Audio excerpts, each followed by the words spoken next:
Well, hey guys. It is nice to be here at NAB with y'all. Um, I think for everyone out in the crowd, this is an educational panel. There's a lot of conversation right now around. What's up, Ricky? There's a lot of conversation right now around the place of virtual production and the evolving educational landscape. And I think a lot of topics around that. I know personally that some of the stuff we're going to cover here, I'm pretty excited about because it's very relevant to us in the industry looking for qualified talent. It's also very relevant for institutions that are, currently embracing the evolving landscape of virtual production. So I think to start, it'd be awesome to do some quick intros. Tim, can we start with you? Yeah, thank you. I'm Tim McLaughlin. I'm the Dean of the College of Performance, Visualization, and Fine Arts at Texas A&M University.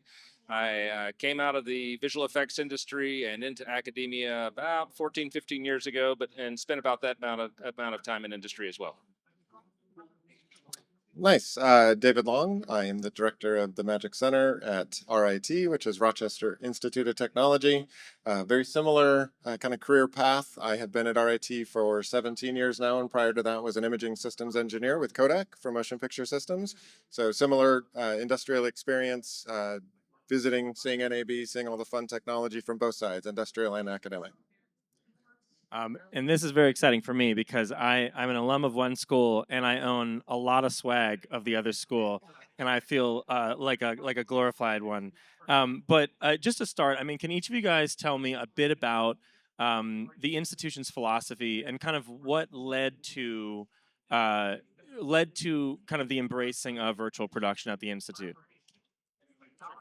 So at Texas A&M University, we have an approach that we've employed since the late 80s, early 90s, which is what is computing and technology going to do with art and design? And we think about that approach from a very comprehensive point of view, which is that we don't define for the students what they may do with their education, but we give them the opportunities of understanding how to use tools and then how to employ those tools in different areas.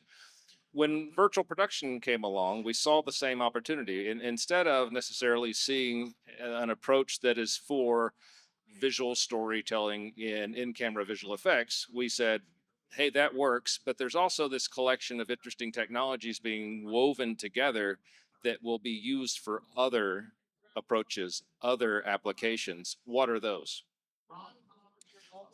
Yeah, at RIT, we take an approach, we're very tech forward. We have very capable academic programs in media production and film and animation, and we embrace and celebrate those. The heritage at RIT, though, is in the imaging sciences, image system design. And so our launch into virtual production was really about the intrigue of the technology development and its enablement of storytellers. Uh, the theme there is to identify where the new methodologies are just an augmentation. They enhance, they embrace storytelling. They don't dominate it. They don't overtake it. So I think there's a real need to investigate that nuance, investigate the nuance of tech support of storytelling, enable it to help with storytelling, and you need a great mix of technologists and artists all studying it together. So we're going to talk from the RIT perspective today a little bit about that tech forward or engineering forward side. That's awesome. And I mean, just to talk about um, to touch on what you just said, David, right? And the service of story. At the end of the day, virtual production is a conglomerate or an emerging and merging intersection, right? Of a lot of different technologies and a lot of different creative spaces. Could you talk a little bit about? I know Magic kind of early on at RIT was for the sake of combining some gaming and film ethos. Could you talk a little bit about what are all of the industries and say programs that are all surrounding this technology at your institution? Yeah, sure. So Magic's actually a convergence of game technology, games industry, immersive, AR, VR, XR, and traditional film animation with a sprinkling again of engineering and tech forward on top of all of it. So our observation, our embrace was always about forecasting the next cool thing, the next interesting thing we wanted to prepare our students to be able to go out and be subject matter experts, industry leaders in. Uh, I will think back to an NAB many, many years ago. We had commissioned a group of freshmen in a engineering design class. So we believe very strongly in hands-on and immersive education. We had commissioned a group of freshmen to copy Rob Legato's systems for virtual cinematography. So using performance capture, not just for the actor, but performance capture for the camera, virtualizing the camera. And of course, this is 8, 9 years ago. Immediately you realize the game engine technology is the enabler there. So you have freshmen who've come into a traditional film program or imaging program for film application, and they're learning game engine, they're learning those converging technologies, and you could just see what was happening. And this predates us having on-set virtual production with the LED volumes, but it was very, very cool to see a whole new ecosystem of tools. And the games industry does fabulous things, and to be able to take advantage of those and embrace those, you never would have thought that except for the convergence that topics like virtual production enable. That's awesome. And similarly, I mean, Tim, the VPI and the initiative at Texas A&M is a pretty robust. I would say, as an understatement, it's a very, very robust vision and offering right now that again sits at the intersection of a lot of different areas that Texas A&M offers. Can you go a little bit into that? Yeah, you bet. So the Virtual Production Institute at Texas A&M was originally funded by the state of Texas. And what the state recognized is that this convergence of technologies can be applied in the growth of the media and entertainment business in Texas, which is a high priority. But it can also be moved over into other areas. So, what does it mean to employ next generation manufacturing and thinking about digital twins, but thinking about those through a human factors point of view where you're immersive on a stage that's using real time technology at the same time? What do you think about simulation and training, perhaps for medical procedures or for complex engineering problems? How can you combine the real time of a display system on an environment, on a set of glasses, perhaps with the HMD? How do you take those and move them together into another field? And so, as I mentioned earlier, just having that collection of technologies available means that if you have interesting problems to work on and people who have an issue that they'd love to partner with the university on, we have the researchers, we have the creative technologists, and we have the students that can engage in those problems. So we're really open to whatever may roll through the door. That's awesome. I have a feeling both of you are going to have a very similar answer to this one, but I think it's really good for the audience to hear. If you can talk a little bit about. I think we're in an age where there's a lot of polarization between um, generalization and specialization, and I think there's a lot of opinions in either direction coming out. Especially in creative technology, of where students should be to be well placed in the workplace.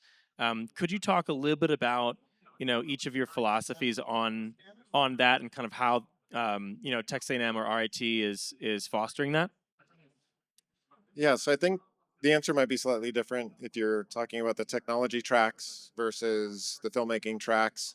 RIT has long, long, long been a generalist education for traditional filmmakers, animators.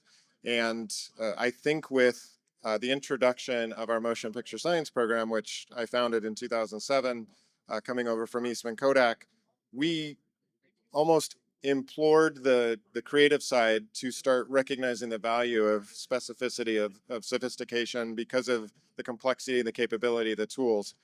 And we may have had a little bit of influence of pushing some of our faculty and some of our students to be less generalist and more specific. But then honestly, if you look at the last 3, 4 years, I think the trends in technology acceleration are such that the specialist role is less necessary, because a generalist who has a creative vision does not necessarily need the intensive technical training in every one of those workflows, right? There are supportive tools, productivity improvement tools. You can get straight to the creative, you can get straight to the storytelling. So I've seen us actually turn slightly back towards generalists, whereas maybe I would have argued 15 years ago, my goal was to get us more to specialist. On the technology side, I think specialization is key, because if you are going to underpin and author these next tools, it's hard to be a generalist, right? A mechanical engineer cannot do it, an electrical engineer can do vice versa. So we do see some specificity on the engineering and technical side, but it's been interesting for us to watch our own philosophy on the filmmaking and creative side. And at Texas A&M, we're interested in where our students will be 5 years from now, right? We want to provide the first day skills so that they can land a job the day after graduation. But our real goal is to think about what they'll need to know 5 years from now. You know, looking out at the crowd watching us right now, my guess, you're all working professionals. My guess is that you're not doing the same thing you were doing when you got hired in your first job, right? What has allowed you to move forward and advance your career is the way you think about the problem sets in front of you. And so we have a curriculum that is not based upon first level, second level, third level skill building. It's based upon a studio structure, which is we present the design problem to students that must involve aesthetics and technology. And in teams, they go about trying to solve, meaning iteratively work on the better and better solutions to those design problems. That means that they'll come out with a set of graduates may come out with wildly different sets of expertise, and that's okay.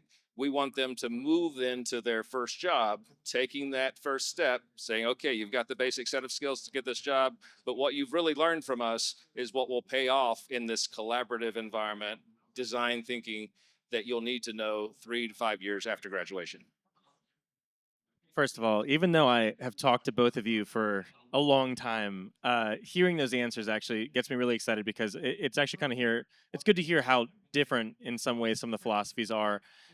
For people in the crowd right now to not be humble for these guys. I mean, what's really cool about what you're looking at on stage, Texas A&M has had, the amount of movie credits that Texas A&M has had, especially on the previs side and a lot of visual, a lot of visual executional side, is pretty stellar. And on the other side of that, David, you were talking about the technical side at RIT. Most I feel like most companies you've ever heard of on the technical side that are either white papering, you'll typically hear an RIT grad having some sort of part in that. I know, easy examples like the latest Airy sensors and, you name it, right? So it's pretty cool actually to hear that from both of you because I think part of the reason I was really hoping to get you guys both on this panel is it means that not everyone has to do it the same way because nothing's going to be the same way. But you have two slightly different or very different philosophies and specializations that really prepare people for an incredible career. And I think the track record is there on both. I think that point touches on outside of the classroom too. It's not just what the institutions do inside the classroom. It's a little bit of it's a lot of bit of that plus other opportunities. I was wondering, could you guys talk about some of the other opportunities in the space that you are currently either fostering or coming out with, or just to give students more opportunities than just learning in a classroom setting? Yeah, sure. So I run a organization called Magic Center, also Magic Spell Studios, and I think that the latter name probably will resonate with the mission I'm about to describe. Our goal is to identify industrial research questions for which faculty researchers, student research, they can descend on the problem, attack it, work through it in a real world, looking for practical applicability, looking for problem solving. Similarly, we stand up a for-hire studio that brings creative work in. So amongst technology and creative students, they're fulfilling professional contract work, they're contributing to games, they're contributing to AR, VR things, they're contributing to film animation, and they're seeing it cross-genre, which is great too. It's not just entertainment. A lot of serious application for these tools, especially in healthcare and therapeutics. A lot of application of simulation technologies, digital therapies, things like that. So it's great to be able to learn by making those things. So we've in our building, if you come to visit us at RIT, you walk in the central lobby and there's a big sign above your head that says we learn by making things. And that's the mantra, that's the ethos, right? As an engineer, I also have a coffee mug. One of my former students gave me that says, "We learn by breaking things," which resonates a lot more with me because I've broken a lot more things than I've ever made. And you learn more that way, right? Fail fast. Don't be afraid to fail. And I think some of these professional interactions encourage that as well, right? I think students could be so scared of, there's already an answer key. There's already a right answer. You have to deliver. You're not going to get graded well. And when you bring in research questions or you bring in client work, there is no prescribed answer yet. So it enables a little bit of relaxation. Let's have fun with this, right? If it doesn't work, it doesn't work. We'll go to the next idea. But that's really important. That's cool.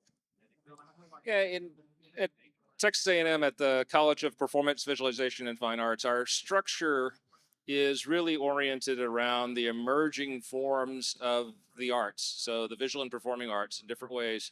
So if you think about dance, theater, music, visual arts, what's emerging in those areas, and particularly how are they crossing over with one another? And so the things outside the classroom are putting the students into this environment where they're pushed in their field, but they're also pushed, perhaps if their field is in the visual arts, they're pushed by the humanities and they're pushed by the performing side of it to incorporate those things in how they think. And it may be that they're not thinking about it in the way of how they apply it to their own work, but they think about it in how they will apply it to a collaborative project that they want to do. And that's what we see emerging in the field, is that these areas are crossing over. Immersion and performance and real time and live are all getting mixed together.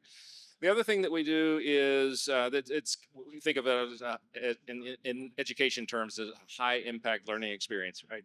Is a summer industry course where during the summer, 10 weeks, the students take part in a program where they are partnered with an industry partner to produce product that is at the level that the studio partner says, this is what we're trying to do, right? And this is our pipeline, this is our process. So they're really getting this intensive 10-week experience with the industry partners, guided by academics as well. But they emerge from that having a close relationship with people who are in industry, so they recognize they're real people and they can talk to them, but also understanding the vocabulary and where the quality bar is.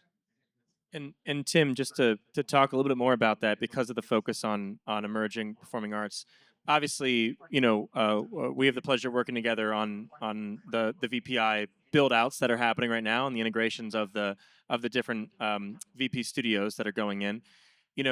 From the start, the goal of that was a really multi-use goal. I mean, can you speak a little bit to some of the hands-on immersive vision of the facilities that are currently getting built out in Texas? Yeah, so we're in the process of building out 4 virtual production stages.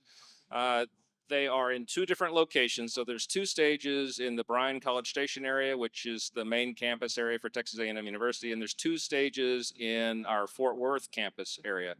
In each location, we have what we call a smaller, that's not small, but a smaller prototyping stage that is right there where the students are taking their classes. And then nearby in the community, we have a larger production scale volume.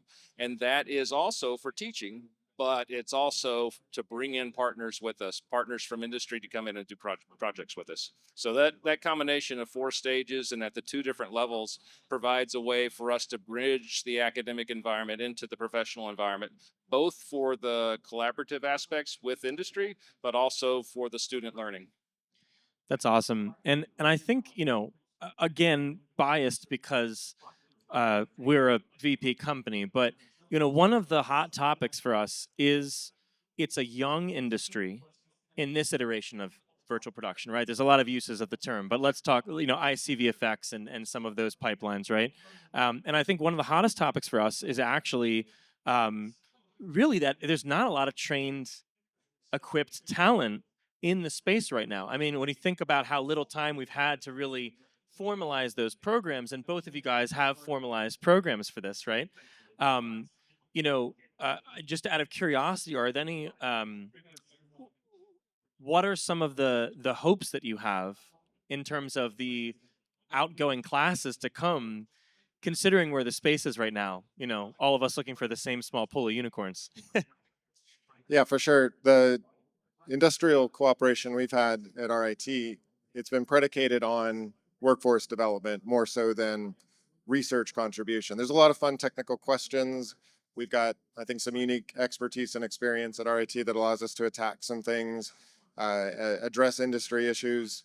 But the major partners and players that have come in and provided tools or provided counsel, they have been seeking first access to those first graduates. So I think they're recognizing that the health of this sector depends on people coming out of formal education with the background.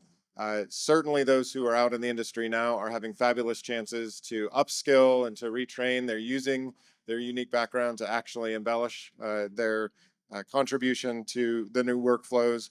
But we need to keep feeding the pipeline for sure. So that's been an emphasis of our cooperation with a lot of these partners.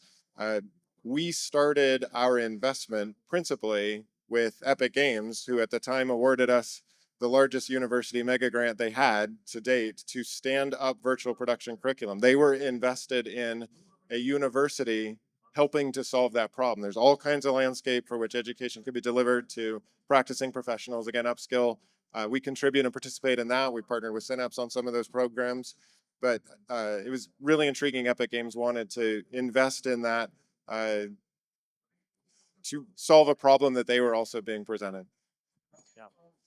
Yeah, and at Texas A&M, we've done a couple of things. One is we play this educator's game of finding the right words that will transcend changes in technology, changes, they're happening so fast. You don't want to constantly be rewriting curriculum and rewriting course descriptions. So we have to figure out, what are the broad terms to use to make sure that these courses have some longevity. But then importantly, partnering with Synapse VP, not only for the design of the stages, but also for the design of the curriculum. What's going on out there? Leaning on our industry partners to help us figure that out. And then how do you convert what's happening in industry into a set of learning objectives, set of courses that the students can engage in and move forward with that really apply to where industry is going? Just because we're doing pretty good on time, I'm going to go off script a little bit because I'm actually really curious thinking about the atmosphere we're in NAB right now. I remember when I was in college, it was right around, it was like the last stage of like Final Cut 7 before they went to X, and there was this whole migration over to Premiere and this whole thing. And I think about that felt like such an easy example because at the time, Adobe really the user interface looks so much like Final Cut 7. So switching over for a lot of people wasn't this big thing, but it brings up the topic of pipelines and workflows, right? What you're comfortable with, what you learned on, and what you take with you into the industry. And I'm just curious, I feel like we're at a time because the space is so young there are definitely some established pipelines, but even in the last few weeks, some of the announcements that have been made, Foundry's announcement, with Chaos and a couple of the other, just like major pipeline announcements. How do you prepare students to be able to use all those pipelines, which don't look like each other at all in some instances? Open question. I actually don't think it's that hard. We have a segment of the curricular design, and you have to, that is tools specific. And you learn the operation, you learn the navigation. And if it changes next year, it changes next year. Everyone, including the faculty members, learn it the next year. But embracing more general thinking, right? Just general problem solving, tinkering, experimenting, playing, not getting so hung up that you have to memorize the tutorial video from the manufacturer that might itself have been poorly done and already out of date. This is classic with Unreal Engine, for example. So it's gaining competency with curiosity, with exploration, with hands-on. Part of how we enable that, our entire facility is effectively student run. So the faculty, number one, there aren't enough of us. Number two, it's better for the students to be doing that in the trenches because they stay up at all hours of the night with the newest thing, right? It's actually great. You walk in the morning, get your coffee, your students come in bleary-eyed and tell you, did you know? I'm like, this is great. This is why you're here. This is why you're helping me. So I think you can dissociate the attack of general pipeline and general problem solving. Filmmaking is still filmmaking, right? The tools, of course, getting better, but not get so hyper fixated on, oh, I must become perfect at that tool. It will change, to your point. It'll change completely. then you just have to be generally malleable. You have to be able to swap and change your approach. And at Texas A&M, we're officially software agnostic. So we provide a basic set of tools, and the students are welcome to use those. They're also welcome to use something else to solve the problems that we put in front of them. I learned on Wavefront, and then Softimage, and then Maya, and a ton of proprietary systems. And so if I had stayed locked on a piece of software, I'd be a dinosaur in more ways than one.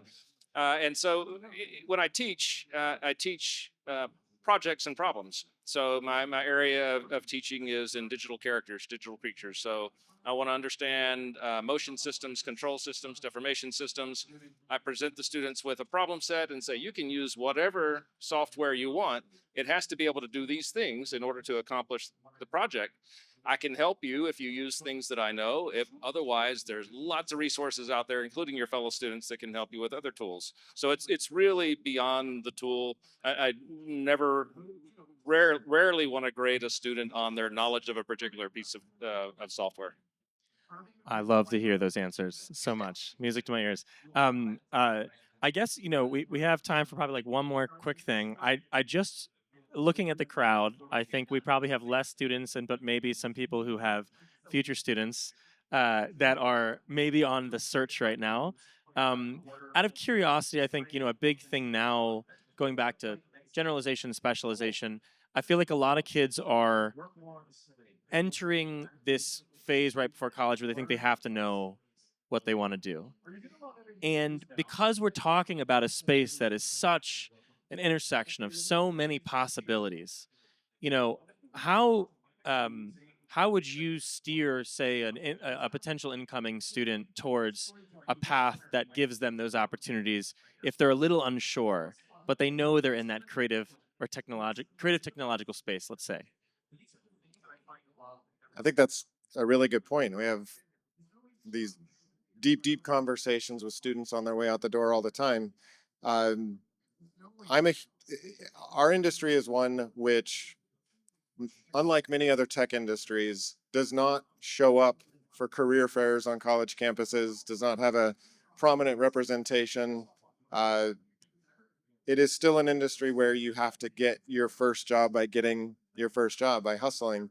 So I always encourage, don't don't be humble, right? Be humble to what that first opportunity is going to be. The workforce is changing so drastically from when I entered it. Even the our students are switching companies, switching technologies every 3, 4, 5 years. They're reinventing themselves. They're staying hungry. They're staying investigative. They're looking into the new technologies that are coming out. So I always tell this to the graduating students: don't pass up a good opportunity while you're waiting for the perfect opportunity. Because every one of us, I think, in the room will say, we all thought it was there, and then it wasn't quite so perfect, but then the next thing was a little bit better. And drive yourself crazy if you think there's something out there you can't get, right? Yeah, I have conversations with students that can go two different directions. One is the student who believes right out the day after graduation they're going to be a key creative. And this conversation is about, well, let's think about the industry you're headed into and what the stack looks like ahead of you trying to get to that. However, there's never been a time like today where there are fewer gatekeepers to keep you from doing that. So if that's what you're committed to, there are so many routes that you can go to get your work in front of people that didn't exist 5 years ago, 10 years ago, 20 years ago. The other thing I talk to students about is don't lock away and say, these are the things that I won't do. So we, in our, most of our disciplines, it's a right brain, left brain kind of process. And there are students who say, I'm really technical. I'm not very artistic. And there's students who say, I don't want to ever have to program. And I say, don't have that approach. What you need to do is think of, I'm more skilled at something and less skilled at something. If a problem comes my way, I'll figure out how to do it. What we want to do is get them to this basic level that when that problem comes to them, they understand how to get started. And they don't say, that's not me, it's somebody else. I think that's a great note to end on because I feel like that's applicable not just to students, but I think with the changing landscape, that's pretty damn applicable to all talent in the industry right now. So I love that. Just on an ending note, we got two powerhouse universities represented here. If anyone has questions after, please ask these guys and talk to them. I guarantee you, you're going to find very few people in the industry on the educational side who know more or can offer more than these two. So thank you, everyone, and we will catch you later. Thank you.